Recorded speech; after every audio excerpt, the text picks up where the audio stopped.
Welcome to Embroidery Garden's YouTube channel. I'm Maureen Wilcoxon. Today we're going to be making my free In the Hoop Monster Tooth Fairy pillow. This is a free download from Embroidery Garden's Facebook page. A list of supplies needed to complete this design are included in the PDF file that you get when you download the free design. You'll be using your 5x7 hoop, tearaway stabilizer, fleece, fabric, 2 pieces of jumbo rickrack, and you also need tape and polyfill stuffing. The first step is to hoop your tearaway stabilizer. Then you're going to put your hoop on the machine and stitch the first step. This is going to stitch a couple of placement lines. After you've stitched the first step, which are the placement lines for the rickrack, you're going to place one of the pieces of rickrack so that the valleys are even with the bottom placement line. You're going to tape the rickrack into place on each side with a couple of pieces of Scotch tape. Now we're going to turn the hoop to the back side. You're going to take one of the pieces of fabric and place it right side down so that one of the long edges is even with the bottom placement line. And you're going to tape it in place on either side. We're going to turn the hoop now to the front side. You're going to take one of the fleece pieces right side down with one long edge even with the bottom placement line. You can tape it in place if you want. I usually don't. And I'm going to take this to my machine and stitch the next step.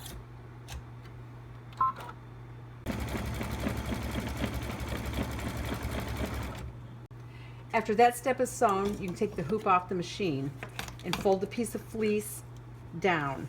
If you want to stitch a name on the front of your pillow, you would do it right now.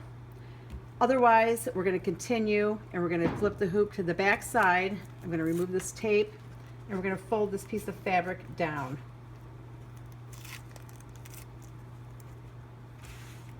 You're going to put the hoop back on the machine and it's going to stitch the placement lines for the second piece of rickrack.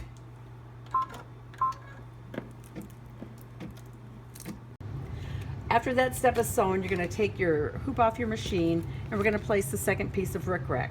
You're going to place the hills of the rickrack even with the top placement line and tape it in place.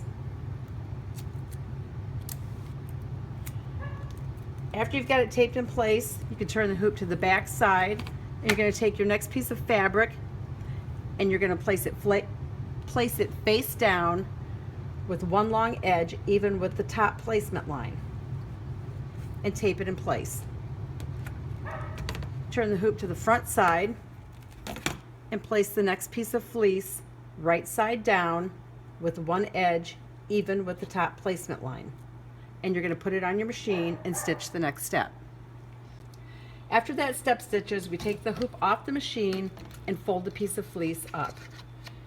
The next few steps of the design will stitch the applique eyes and the eyebrows. After the eyes have stitched, here's a little tip. You could turn the hoop to the back side, fold up this piece of fabric, and trim out the stabilizer. It's going to be a little bit easier to remove your stabilizer now from the mouth area than it will be later. After you've gotten the stabilizer removed, you need to fold this piece of fabric back down again.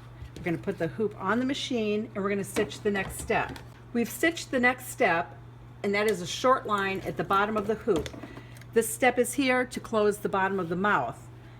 After you've done that, if you want to, you can add hair to your monster. You can use yarn. In this case, I'm just going to use some leftover rickrack. I'm just going to place it in the center at the top and tape it in place. The last step is to take your final piece of fleece, place it right side down over the top of the hoop. Make sure it's nice and flat. Put the hoop back on the machine and we're going to stitch the last step. After the last step is stitched, you're going to remove the hoop from the machine and take the design out of the hoop. You're going to remove the stabilizer from all the way around.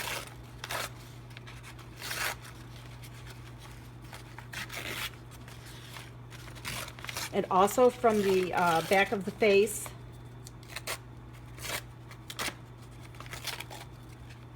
And then we're going to trim around the design.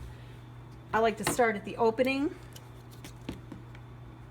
and just cut the opening on either side of the opening.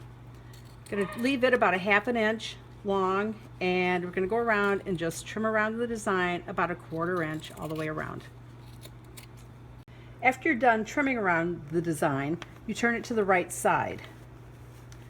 It's very easy to turn this design to the right side. I have a nice large opening at the bottom.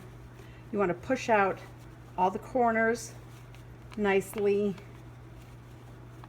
and then you're going to take your polyfill stuffing and stuff it as firm as you want it to be. After you've finished stuffing your monster tooth fairy pillow, you can hand stitch the bottom opening closed. Remember to stop by Embroidery Garden's Facebook page to download both the boy and girl versions of my In the Hoop Monster Tooth Fairy Pillow design. Thank you for tuning in to Embroidery Garden's YouTube channel. Please click on subscribe below and be on the lookout for more Embroidery Garden In the Hoop how-to videos. And be sure to go by embroiderygarden.com for what's new, fun, and creative in machine embroidery.